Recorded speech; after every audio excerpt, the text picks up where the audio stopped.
ચલો વર્ગની શરૂઆત કરીશું 3 નવકાર મંત્ર દ્વારા.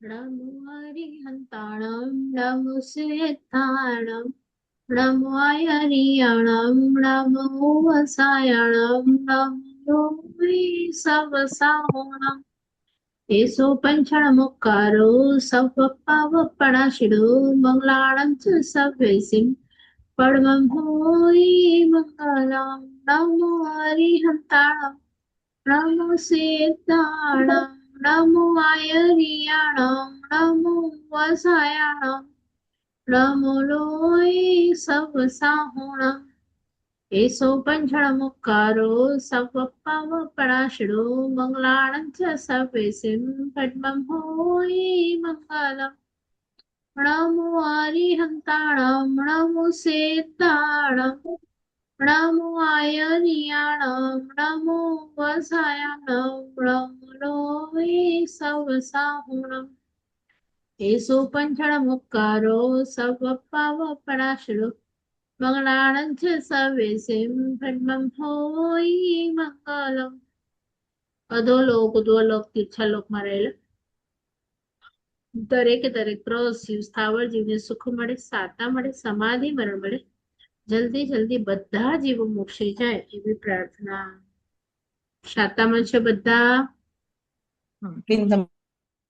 દેવગુરુ પસાય. ચાલો લાસ્ટ ટાઈમ આપણે નમો આયર્યાણમ એ લાઈનમાં એ પદ માટે નમો આચાર્ય ભગવંત, તો નમો આચાર્ય ભગવંતને આપણે વંદન કરીએ તો આચાર્ય ભગવંત કેવા હોવા જોઈએ, મારા ફેમિલી ગુરુ? તો અહીંયા કે છે કે ના, આયર્યાણમ એટલે 36 ગુણ વાળા આચાર્ય ભગવંત.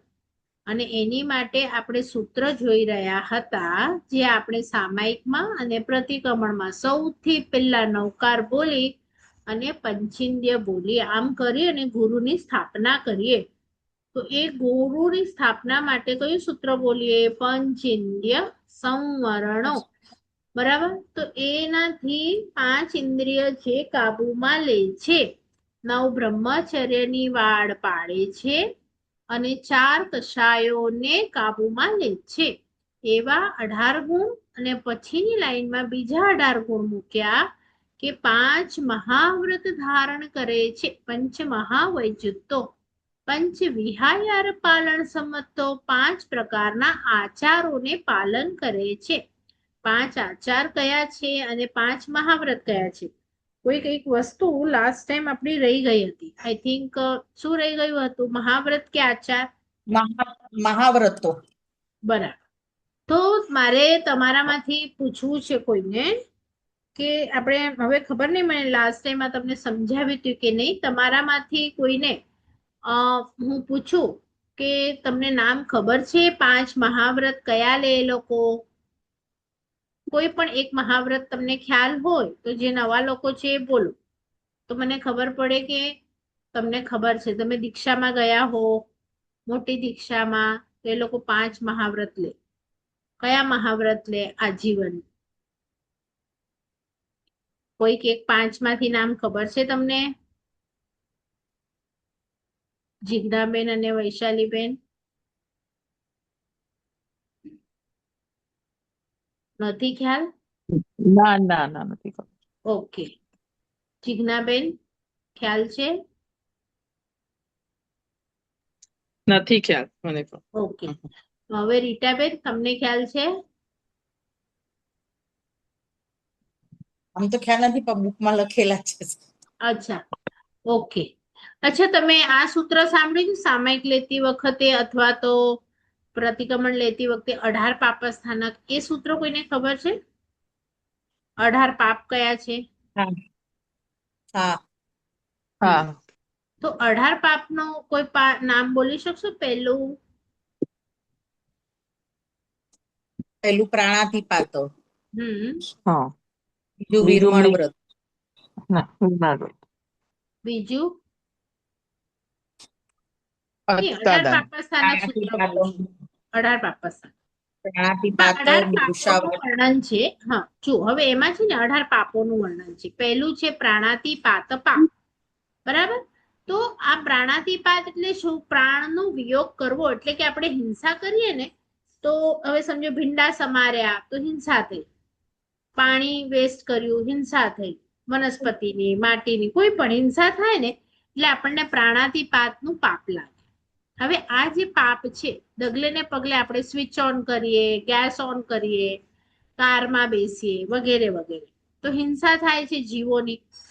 તો આપણે શ્રાવકો તો કરીએ છીએ, પણ આ જે દીક્ષા લે છે એ લોકો સૌથી પહેલા પાપથી વિરમે છે. આ 18 જે મોટા મોટા પાપો છે એને પોતાના જીવનમાંથી બહાર કાઢે છે.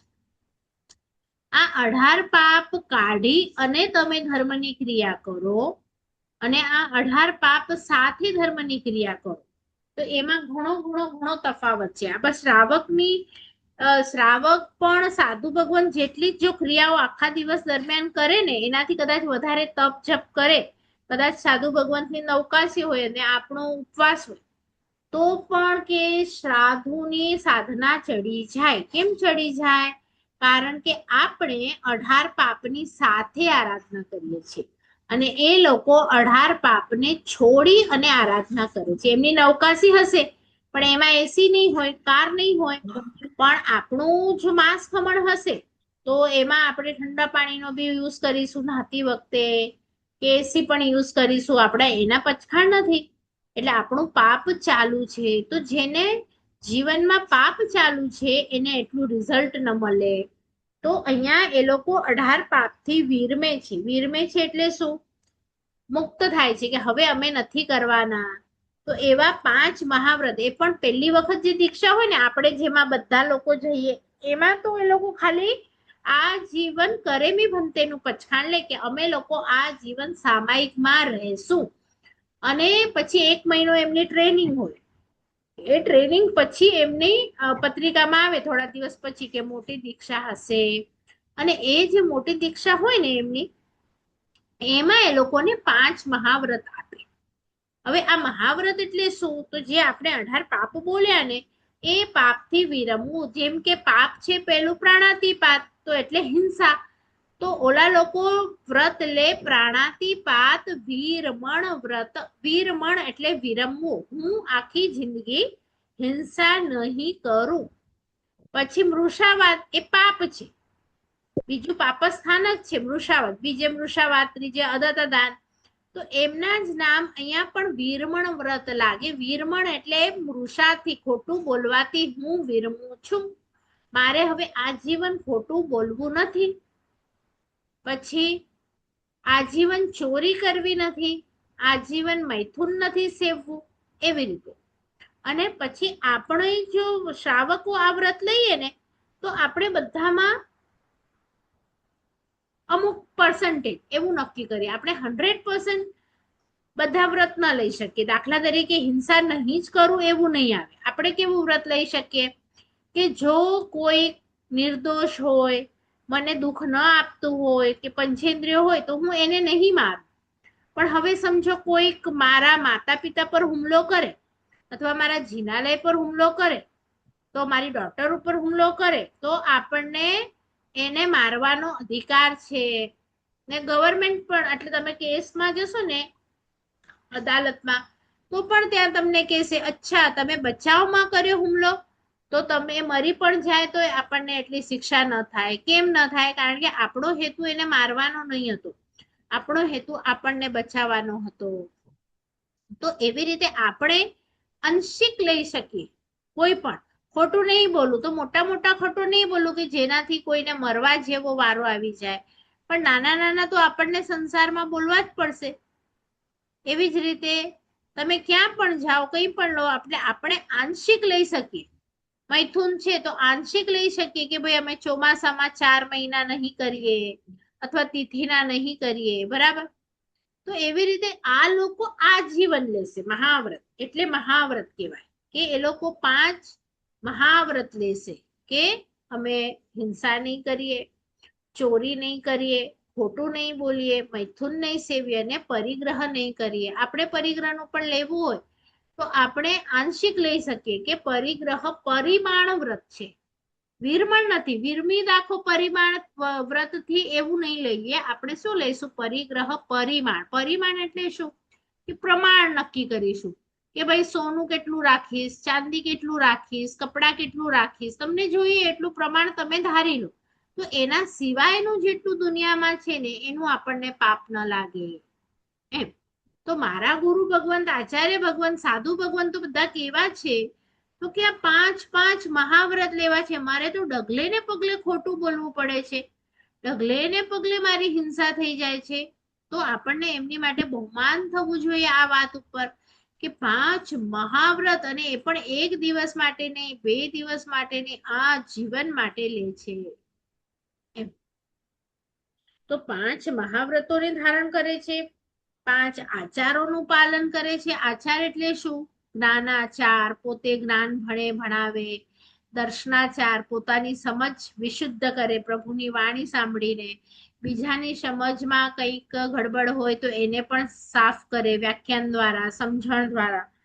પછી જ્ઞાનાચાર, દર્શનાચાર, તપાચાર, તપનું પોતે તપ ભણાવે. વીર્યાચાર, પોતે શક્તિ ફોરવે. તો એવી રીતે એમના 5 આચારો પણ છે. તો એ પણ મારા ગુરુ ભગવંત પાડે છે. 5 સમિતિ છે. તો ગયા વખતે આપણે નામ લઈ લીધા હતા, ફરીથી આપણે જોઈએ. ઈર્યા સમિતિ એટલે મારા ગુરુ ભગવંત નીચે જોઈને ચાલે, જીવોનું, નાના નાના જીવોનું ધ્યાન રાખે છે. પછી બોલવામાં પણ એ લોકો સંભાળે છે સમિતિમાં. શું કે કેવું બોલે છે? મીઠું બોલે છે, ઓછું બોલે છે, હિત વાળું હોય આત્માના એવું બોલે છે, હિતકારી. એટલે ઈર્યા સમિતિ, ભાષા સમિતિ. પછી આવે આદાન ભંડમત એષણા સમિતિ. એષણા એટલે ફૂડ રિલેટેડ, કે એમને બધું ફૂડ કેવું ખાવું, કેટલું ખાવું, આ હમણાં ચાલે કે ન ચાલે, આ સિઝનમાં, આ સમયમાં ચાલે કે ન ચાલે. એમના ગોચરી માટેના અમુક રૂલ્સ હોય, એ રૂલ્સ ને એમને ફોલો કરવું પડે. એમ જ ક્યાંથી બી ઉઠ્યા અને બધે ઠેકાણેથી બધું લઈ આવે એવું ન હોય. એવી જ રીતે આદાન ભંડમત નિક્ષેપણા સમિતિ એટલે કે વસ્તુ લેતી વખતે અને મૂકતી વખતે બહુ પોંજીને આંખ ખોલીને ધ્યાન રાખીને પછી રાખે લે. પછી છેલ્લું પરસ્થાપનિકા સમિતિ એટલે કે પરઠાવવાની સમિતિ. એટલે શું પરઠાવવું, ક્યાં પરઠાવવું, જ્યાં ત્યાં જોયા વગર ઉપરથી નીચે ના નાખી દે, પણ એકદમ પહેલા 6 વાગે જોઈ આવે. આખો દિવસ પણ પરઠે ત્યારે જોયા જ કરે, પણ રાતના પરટવું હોય એની માટે પણ 6 વાગે એમને જોઈને આવવું પડે. બરાબર. મને હવે યાદ નથી કે તમારા ક્લાસમાં લાસ્ટ, હું હવે જેમ તમને સવાલ પૂછું છું ને, ખાલી મને એટલું કહેજો કે તમારા ક્લાસમાં થઈ ગયા છે કે નહીં. હવે 3 સમિતિ બાકી છે. તો આ સવાલ મેં લાસ્ટ ટાઈમ તમને સમજાવી દીધો છે કે બાકી છે કે 5 સમિતિ અને 3 ગુપ્તી, એમાં શું ફરક હોય? સમિતિ એટલે શું, ગુપ્તી એટલે શું, અને એ કેમ 5 સમિતિ પાડવાનું અને 3 ગુપ્તી પાડવાનું એવું કેમ અલગ અલગ રાખ્યું, એક સાથે એમણે ન મૂક્યું અને અલગ અલગ રાખ્યું? તો આ સવાલ આપણો લાસ્ટ ક્લાસમાં અહીંયા થઈ ગયો છે કે મારા બીજા જે વર્ગો ચાલુ છે એમાં થઈ ગયો છે, મને ખ્યાલ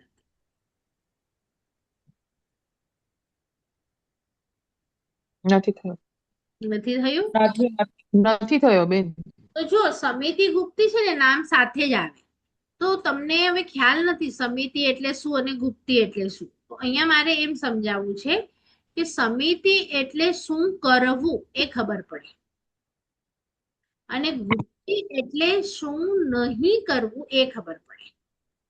દાખલા તરીકે હું ઘરથી બહાર નીકળું અને આપણે આપણા છોકરાઓ ઘરે હોય તો આપણે એમને 2 ઇન્સ્ટ્રક્શન આપી. એક તો એમને શું કરવાનું છે અને એક તો આપણે કહીએ કે શું નથી કરવાનું. દાખલા તરીકે નાના બચ્ચા હોય તો આપણે કહીએ કે તમે મસ્તી નહીં કરતા, બરાબર. પછી એમ પણ કહીએ ને લેસન પણ કરજો કે જમજો, એવું કંઈક કહીએ. એટલે એક એવી આજ્ઞા હતી કે જેમાં નહીં કરવાનું, શું નહીં કરવાનું, મસ્તી નહીં કરવાની.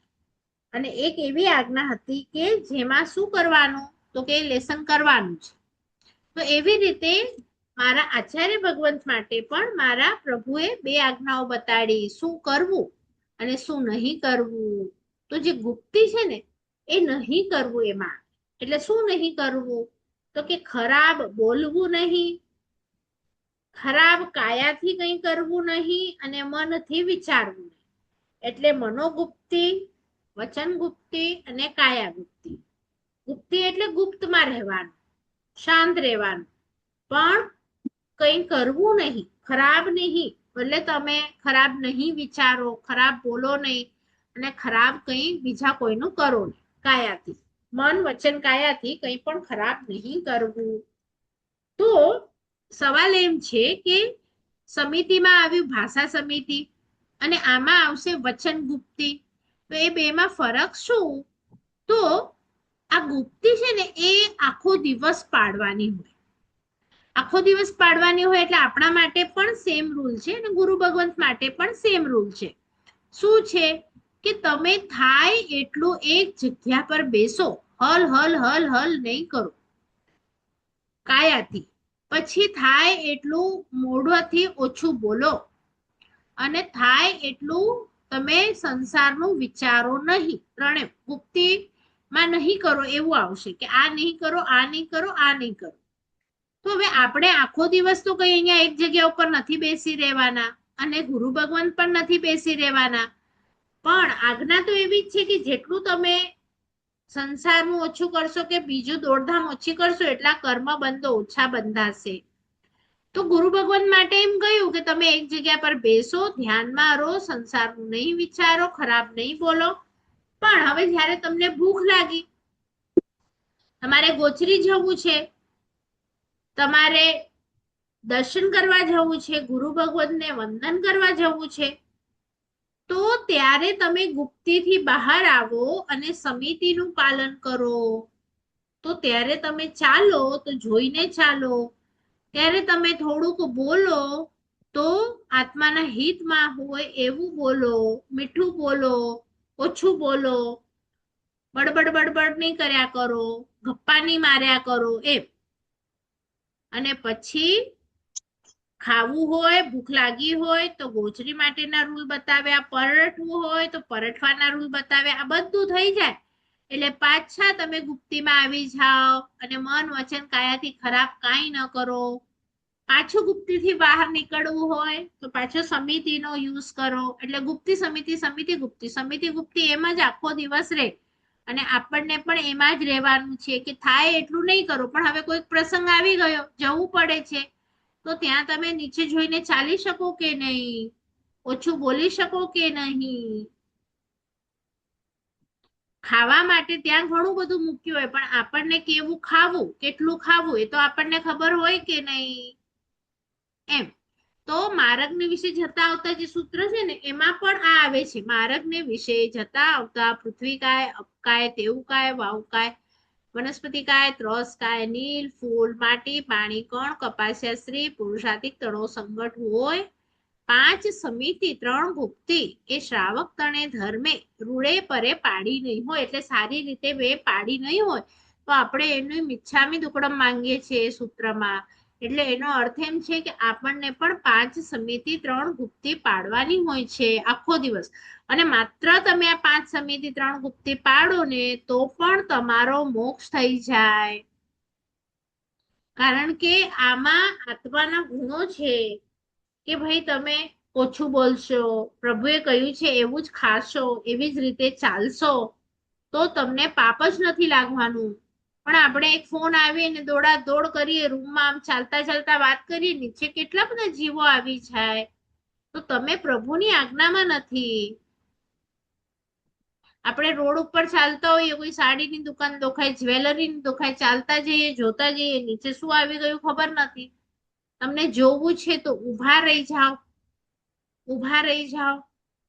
તો એ તમે સમિતિ ગુપ્તીનું પાલન કરો છો. જોઈ લો એટલે પછી ચાલો.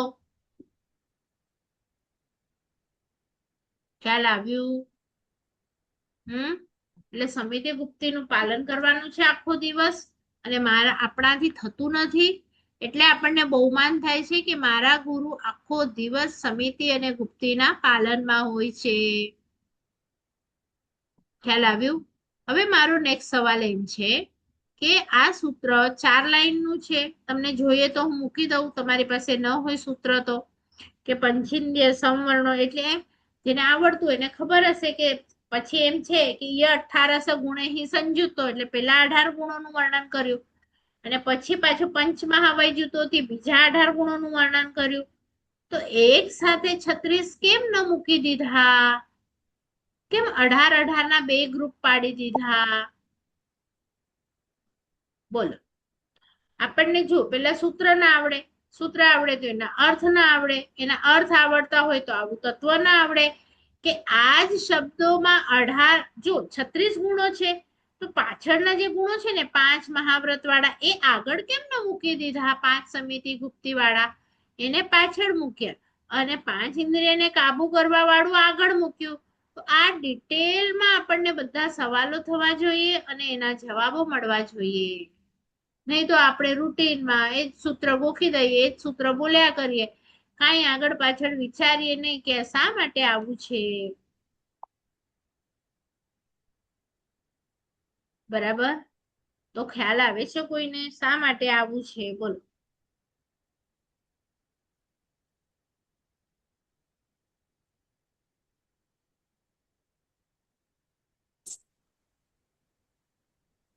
બેન, ઇન્દ્રિયો આપણી કાબુમાં આવે તો પછી આપણો સંયમ થોડો વધી જાય અને બરાબર એને છે. તો લીધે મારો પછી સવાલ એમ છે કે એક સાથે 36 મૂકી દેવા જોઈએ ને. એમણે શું કર્યું?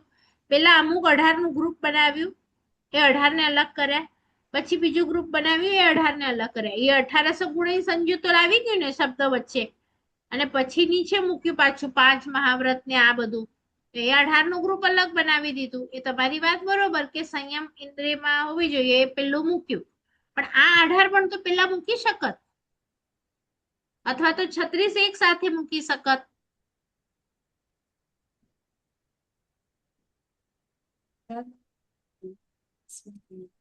પણ એટલે કોઈ પણ શરૂઆત આપણે નાને પાયેથી આપણે ચાલુ કરીએ તો જે મેઇન આપણું એટલે જે દૈનિક ક્રિયામાં જે આપણું આવે કે શરીરના જે બી આપણા અંગો છે કે જે ઇન્દ્રિયો છે એને પેલા આપણે મન વચનથી કાબુમાં લઈએ તો પછી આપણે એને વધારે ઓલું કરી શકીએ. એની માટે બરાબર છે, પણ એ તો તમારો શેનો થયો કે તમારું પહેલું પંચિંદ્રિય શા માટે છે એ. મારો એમ સવાલ છે 18 ના બે ગ્રુપ. તો અગેન આ સમિતિ ગુપ્તીની જેમ જ છે કે પહેલામાં જે આપ્યું છે ને એમણે 18 નું ગ્રુપ, એ નહીં કરવા માટે આપ્યું છે, અને જે પછીનું 18 છે ને એ આપણે પાલન કરવું છે એની કરવા માટે. એટલે કે તમે છે ને 5 ઇન્દ્રિયને કાબુમાં રો, નહીં રો એ નહીં ચાલે. કશાય કરશો નહીં ચાલે, બ્રહ્મચર્ય તોડશો નહીં ચાલે, નહીં વાળું છે. એટલે કે જે નહીં વાળું હોય ને એ વધારે ઇમ્પોર્ટન્ટ હોય. જો પ્રભુની આજ્ઞા પણ આપણા માટે છે ને બે હોય. કેવું હોય? બે આજ્ઞા હોય. એક એક હોય ને એ ના વાળી હોય, અને એક હોય ને હા વાળી હોય કે આ કરવાનું છે. એક હોય નથી કરવાનું. તો જે નથી કરવાનું ને એ સૌથી પહેલું હોવું જોઈએ. શા માટે? કારણ કે જે નથી કરવાનું એ તમે કરો ને તો તમે ગુનામાં આવી ગયા. પછી કરવાનું છે ને એ કરવાનું જ છે, એ હવે નથી કરતા આપણે, એટલે આપણે તો બંને રીતે ગુનામાં છીએ. જે નથી કરવાનું ને એ આપણે બધું કરીએ છીએ, અને જે કરવાનું છે ને એ કે વસ્તુ આપણે નથી કરતા. આપણે તો બંને રીતે ગુનામાં છીએ. પણ અહીંયા એમને બે ભાગ પાડ્યા કે મારું જો આ 5 ઇન્દ્રિય કાબુમાં નથી, કે આ બ્રહ્મચર્ય નથી, કે આ કશાય નથી, તો એ નહીં ચાલે, એ તો રાખવાની જ છે.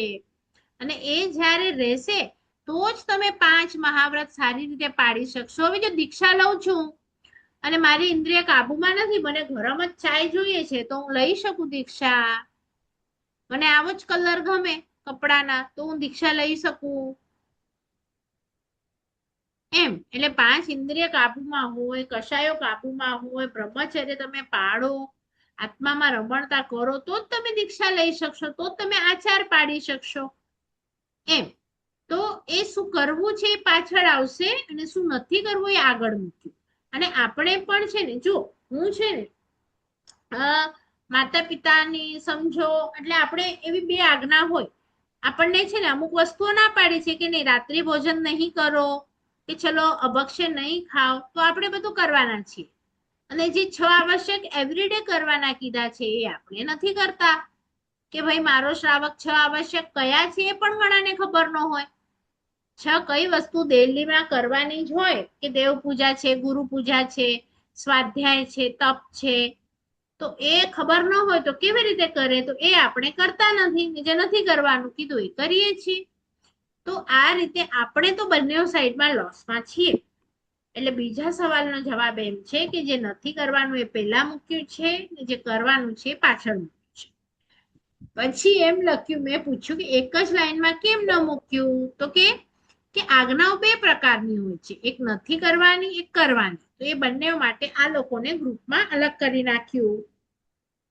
હવે તમને આ 36 કોઈ બોલી શકશે આપણે કયા કયા ગુણો જોયા? આ સૂત્રને આધારે તમે સૂત્ર આવડતું હોય ને તો તમે ઈઝીલી બોલી શકો, નહીં તો જોઈને બોલી શકો. તો પહેલા નંબરના પેજ ઉપર પિંક બુકમાં 3rd જે આપણી સ્ટાન્ડર્ડની છે એમાં 36 ગુણો છે. તો આપણે થોડુંક રિવિઝન પણ કરીએ કે આપણે સૌથી પહેલા જો તમારે છે ને સાથે સાથે મારો ક્લાસ તો ચાલતો જ હશે, પણ સાથે મળી અને પહેલી બુકમાં આપણે શું જોયું? નમો અરિહંતાણમ. તો એ અરિહંત ભગવાનના ગુણ કેટલા, એમના અતિશય કેટલા, એમના પ્રાતિહાર્ય કેટલા, એમના વાણીના ગુણ કેટલા, એમના 5 કલ્યાણકો કયા, તો એ સાથે મળીને થોડું રિવિઝન કરવા. આ બધું તમને જોઈશે જ્યારે હું તમને કહું કે અરિહંત પ્રભુનું ધ્યાન ધરો. તો ધ્યાન ધરવા માટે એમનું જ્ઞાન હોવું જોઈએ એટલે તમે ધરી શકો. પછી નમો સિદ્ધાણમ, તો તમને 8 ગુણો એમના કયા છે, 8 કર્મ કયા તોડે ત્યારે એમને 8 ગુણો પ્રગટ થાય, એમનો વર્ણ કયો છે, એ બધું ખ્યાલ રાખવાનું. તો નમો સિદ્ધાણમનું તમે ધ્યાન ધરી શકો. હવે તમને નમો આયર્યાણમ જ્યારે કહેવામાં આવે તો આ 36 ગુણો વાળા મારા આચાર્ય ભગવંત, એટલે મારા એટલે મારા ગચ્છના, મારા સગા એવું નહીં, જેની અંદર આ 36 ગુણો છે એ મારા આચાર્ય ભગવંત છે. ખ્યાલ આવ્યું તમને? એટલે આપણે કોઈ ફોટો નથી મૂકતા સામાયિકમાં કે પ્રતિક્રમણમાં. આપણે શું કરીએ છીએ? એક બુક રાખીએ છીએ કે એમને આચાર્ય બનાવીએ છીએ ને એમની અંદર આ 36 ગુણોની સ્થાપના કરી છે કે આવા 36 ગુણો વાળા હોય એમની અંદર મારે સામાયિક અને પ્રતિક્રમણ કરવું છે. જો કોઈ ગુરુ ન હોય ને તો તમે તમારા બાપની નિંદા ક્યાં કરો? એકચ્યુઅલી ગુરુ પાસે કરવાની છે કે હે ગુરુ ભગવાન, હું આ 18 પાપોનું સેવન કરું છું. હે ગુરુ ભગવાન, મેં આ મારા વ્રત, મારે 12 વ્રત લીધા હતા એમાં મને આ અતિચાર લાગ્યા છે. હે ગુરુ ભગવાન, આમ છે તેમ છે. તો ગુરુની સામે બધું પાપ સ્વીકારવાનું છે. એટલે આપણે ગુરુની સ્થાપના કરી છે. ઓરિજિનલી તમારી ત્યાં ગુરુ હોય તો એમના ઘૂંટણ પાસે બેસી અને તમે આખું પ્રતિક્રમણ કરી શકો, પણ નથી ગુરુ તો શું કરવાનું? તો સ્થાપના કરવાની છે. ખ્યાલ આવ્યું બધાને? તો એ ગુરુ કેવા છે? તો કે 36 ગુણો વાળા છે. તો એ 36 ગુણો તમને એકદમ કોઈ પણ તમને ઊંઘમાંથી ઉઠાડીને પૂછે તો ખ્યાલ હોવો જોઈએ કે નહીં મારા ગુરુને ઇન્દ્રિયો કાબુમાં રાખે છે, કસાયો રાખે છે, બ્રહ્મચર્ય પાળે છે, 5મા વ્રતનું પાલન કરે છે, આચારોનું પાલન, એમ 36 ગુણો આવડવા જોઈએ. કારણ કે આ તો હજી તમે એક જ 36 ભણો છો. અમને ભણવામાં 36 હતી. આપણા શાસ્ત્રોમાં આચાર્ય ભગવંતના આ એક જ 36 તમે જોયા. એવા 36 અલગ અલગ પેજીસ આપ્યા છે 36 ગુણોના. તો તમે વિચારો કે આચાર્ય ભગવંતોના ગુણો કેટલા થઈ ગયા. કારણ કે જેવું કાળ બદલાય ને, જેવો સમય બદલાય એવા એમને અમુક પોતાના આચારો બદલવા પડે. દાખલા તરીકે પહેલા ગુરુ ભગવંતો હતા એ મુખાનું મુખે પોતાના શિષ્યોને જ્ઞાન આપતા હતા. કઈ બુક્સ નહીં હતી. બુક્સ તો હમણાં 1500 વર્ષથી લખાઈ, પછી એના માટે રૂલ્સ ચેન્જ થઈ ગયા. હમણાં કોરોના આવ્યો, રૂલ્સ ચેન્જ થઈ ગયા. હવેના સાધુ સાધ્વીજીના સંગ્રહણ એવા નથી એટલે અમુક છૂટછાટ રાખવી પડે છે. તો એ આચાર્ય ભગવંતો એમને એ પ્રકારનું જો ઓર્ડર આપે કે આ મારા ગુરુ ભગવંતો છે, નાના છે તો એમને આ ચપ્પલ ચાલશે કે એમને વોટેવર કંઈક એવા આપે તો એ પછી ચાલે, કારણ કે જેવું દ્રવ્ય હોય, ક્ષેત્ર હોય, કાળ હોય, ભાવ હોય, એ પ્રમાણે એમને બદલી કરવા પડે. ઘણા હવે માઇક વાપરે છે કે એન્ડ સુધી નથી સંભળાતો, અને ઘણા હજી એવા ફોલો કરે છે કે અમારે નથી વાપરવા, તો એ પોતપોતાનો વિષય છે. પણ મુખ્ય લક્ષ્ય તો મોક્ષ જ હોય બધાનો, કે કઈ રીતે અમે આ રીતે ખવડાવીએ છોકરાઓને, રોટલી સાથે શાક ખવડાવીએ કે રોટલીને બદલે એનું પીઝા બનાવી દઈએ અને ખવડાવીએ, પણ ખવડાવવાનું તો છે જ.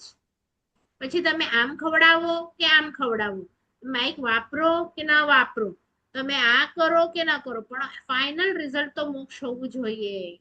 તો એ ઘણા આચાર્ય ભગવંતોના કાળ બદલાય ત્યારે થોડા થોડા ગુણો બદલાઈ જાય. તો એ ગુણોના કારણે 36 આપણી પાસે છે, એમ તમને થોડીક ધ્યાનમાં હોવી જોઈએ. હવે આમાંથી 36 ગુણમાંથી તમને ત્રણેયને કઈ ન સમજાયું હોય તો પહેલા એક વખત પૂછી લો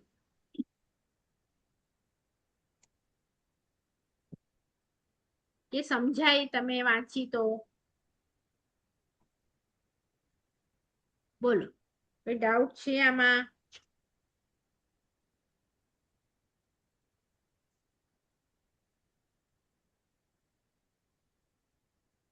નહીં? તો મારો સવાલ એવો છે કે જો આચાર્ય ભગવંતને આપણને માન કેમ નથી આવતું, કારણ કે આપણે એટલું એમને ઓળખતા નથી.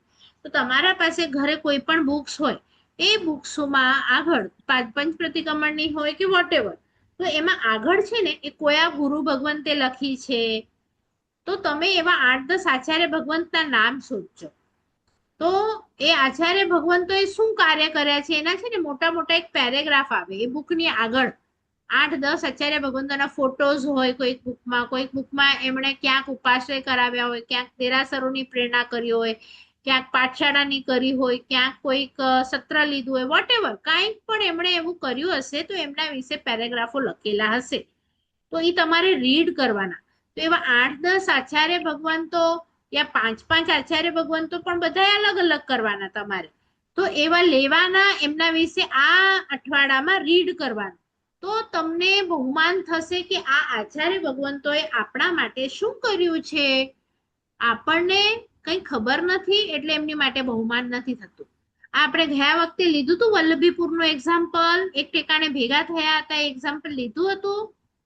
હા, તો એવી રીતે ગૌતમ સ્વામીથી તમે સ્ટાર્ટ કરશો ને તો આપણે એક સામાયિક અને પ્રતિક્રમણના સૂત્રમાં જે બોલીએ છીએ, પહેલે પાટે સુધર્મા સ્વામી, તો એ બધા આચાર્ય ભગવંત છે. પહેલે પાટે સુધર્મા સ્વામી, બીજે પાટે જંબુ સ્વામી, ત્રીજે પાટે પ્રભવ સ્વામી, તો આ બધા આચાર્યો છે. અને તમને જોઈશે તો હું એમની બે લાઈનની સ્ટોરી પણ તમને કહીશ કે આ કેવા છે. તો તમે જ્યારે એમની સ્ટોરી રીડ કરશો તો તમને ખબર પડશે કે આવા આવા મહાન આચાર્ય ભગવંતો થઈ ગયા છે આપણી ત્યાં, અને આપણે એમને ઓળખતાય નથી. આવા આપણે એમના વંશજો છીએ. ચલો, તમને આ 2-4 આચાર્ય ભગવંતો છે એમના વિશે ખબર છે કે આપણે હવે પછી જે 5 મિનિટ પછી વર્ક શરૂ થશે એમાં થોડુંક લઈએ? બોલો, તમે બધા આચાર્ય ભગવંતોને ઓળખો છો? એમના કાર્યો ખબર છે કે લઉં થોડું? ના નથી ખબર બેન. નથી ખબર? ભલે, તો 5 મિનિટ પછી આ જયારે શરૂ થશે ને તો આપણે એક 2-4 ગુરુ ભગવંતો વિશે જોઈશું, અને એના સિવાયના જે 2-4 ગુરુ ભગવંતો તમારે લેવાના. એટલે આમ તો ઘણા કોઈ પણ ગચના તમે લેશો મને વાંધો નથી, પણ એમનું એક પેરેગ્રાફ કે વાંચવાનું કે લખેલું કે તમને બોલતા આવડવું જોઈએ કે એમણે આવા આવા કાર્યો કર્યા છે. જો આવા 2-4 તમારા મગજમાં હશે ને તો શું થશે કે તમને જ્યારે નમો આયર્યાણમ બોલો ને તો તમને બહુમાન ભાવ જાગે કે આવા આવા આચાર્ય ભગવંતો છે, ઓહો હો, ધન્ય છે એમ. બરાબર? ચલો, આપણે 3 પદ જોઈએ. નેક્સ્ટ વખતે આપણે જોઈશું નેક્સ્ટ ક્લાસમાં નમો ઉવસાયાણમ, એટલે કે ઉપાધ્યાય ભગવંતોને નમસ્કાર. તો એ કેમ ઉપાધ્યાય ભગવંતો કેવા હોય, એમના ગુણો કેવા હોય, એમના જે નંબર છે ગુણોનો એમાં શું શું આવે. તો તમે પેન પેન્સિલ પણ થોડુંક સાથે રાખજો, કારણ કે એવા આપણી બુકમાં પણ લખેલા છે, પણ એ બુકથી વિશેષ પણ હું તમને કંઈક કહું તો તમે તરત ટપકાવી શકો, અથવા તો રેકોર્ડિંગ આવે ત્યારે પણ તમે એમાંથી થોડું લખી શકો. બરાબર? તો એમ કરતા ને તમે જુઓ કે બહુ સારી રીતે ભણીએ ને તો એકાદ વર્ષ તો ખાલી નવકારના આ પદો છે જે નમો લોય સબ્બ સાહુણમ સુધી આપણે જશું. પછી નવપદના જે પદો છે સમ્યક દર્શન, સમ્યક જ્ઞાન, સમ્યક ચારિત્ર, સમ્યક તપ, એને પણ થોડુંક આપણે ઓળખીએ તો એકાદ વર્ષ તો આરામથી નીકળી જાય. અને એટલું જ્યારે કરીએ ત્યારે આપણને થાય કે નવકારના ભાવો આવા છે. જો નવકાર માટેનું થોડુંક વિવેચન મેં સુધર્મા સ્વામી ગ્રુપમાં મોકલ્યું છે, પણ તમે બધા છો કે નહીં મને ખબર નથી. જો નહીં હો તો હું તમને નવકારના અમુક જે બેઝ છે એના હું મેસેજ હમણાં મોકલું છું. જોઈ લઉં છું તમારા વર્ગમાં મેં નાખ્યા છે આજે કે નહીં નાખ્યા હોય તો હું નાખી દઉં છું. ચલો, બીજા કોઈને હવે કઈ પૂછવું છે? મીટિંગ ઓન એન્ડ કરું અને પછી આપણે આજે 2-4 નામ લઉં છું ને તમે નામ નોંધી લેજો કે એકબીજામાં ગડબડ થાય નહીં કે હું કોની સ્ટોરી કહું છું અને પછી તમે એને શું ધારો છો, એવું કંઈ ન થાય મિસ્ટેક. બરાબર? ચલો, કોઈને પૂછવું છે? નમો આયર્યાણમમાં ખ્યાલ આવે છે હું શું કહું છું? 36 ગુણો ખ્યાલ આવ્યા બધાને? હા આપણે ઉપાધ્યાય ભગવંતના જોઈશું ને તો એમનું તમને હમણાં હું તમને પૂછું ને કોણ ઉપાધ્યાય ભગવંત છે તો તમને એટલું ખ્યાલ નહીં આવે, પણ તમારે ધ્યાન કેવું ધરવાનું છે? કોઈ મારા સાહેબનો ફેસ નથી ધ્યાન રાખવાનું, પણ એમના ગુણોથી, અને એમના જે ગુણો છે એ શું છે અને એ આગમો ભણે છે તો એ આગમોના નામ લઈશું. એ આગમો આપણને લાગે ઠીક છે હવે આટલું ભણે છે, પણ એ ભણવામાં એમાં કેટલી વસ્તુઓ અંદર હોય છે. તમારી તો એક નાની બુક છે ને એ પણ આપણાથી નથી ભણાતી, તો એમને એટલા આગમો ભણવાના હોય અને એ આગમોનો તમે આંકડો, ગાથાનો આંકડો, પદનો આંકડો સાંભળશો ને તો ચક્કર આવી જશે. ને એટલું ઉપાધ્યાયજી ભણે એટલે આપણી બાજુમાં કોઈ આમ કે ને ઉપાશ્રયમાં ઉપાધ્યાયજી ભગવંત આવ્યા છે તો એ આપણને થાય ઠીક છે હવે આવ્યા છે, બીજા સાધુ ભગવંત ને ગુરુ ભગવંત આવ્યા છે એવી રીતે આવ્યા છે. પણ તમને ખબર પડે, તમે ભણતા હો ને 25 વર્ષથી તમારું ભણવાનું પૂરું ન થાય તો તમને થાય કે આ મહાત્મા આટલું બધું કેવી રીતે ભણે છે, ત્યારે તમને અંદરથી બહુમાન ભાવ પ્રગટે. અને જે નમો વજાણમ બોલો છો ને તો એમાં રહેલા બધા ઉપાધ્યાય ભગવંતો માટે તમને ખૂબ ખૂબ ખૂબ બહુમાન ભાવ જાગે. બરાબર? તો હેતુ એટલો જ છે કે આપણે આ લોકોને નથી ઓળખતા એટલે બહુમાન ભાવ નથી આવતું, એમને એમની સાચી સ્વરૂપથી ઓળખીએ. દાખલા તરીકે મેં તમને પહેલા જ ક્લાસમાં કીધું હતું કે કોઈ આપણને આપણા વડીલોને કાળી રાતના 1:30 વાગે પણ કામ આવ્યું હોય અને આપણને સંકટમાંથી ઉગાર્યા હોય અને વ્યક્તિ આપણા બાજુમાં આવીને બેસે પણ આપણને ખબર ન હોય તો એની માટે બહુ બહુમાન ભાવ ન પ્રગટે.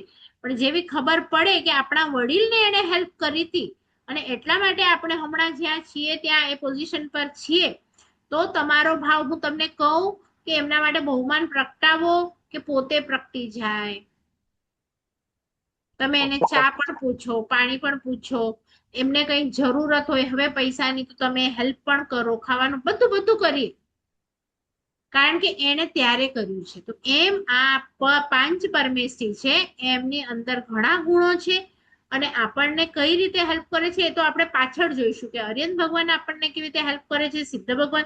હમણાં તો માત્ર એમના ગુણોને ઓળખીએ અને એમની માટે સાચો બહુમાન ભાવ પ્રગટાવીએ. એના કારણે આપણા કર્મો તૂટે અને આપણને જલ્દી મોક્ષ મળે. બરાબર? ચાલ આપણે મળીએ 10 મિનિટ રહીને.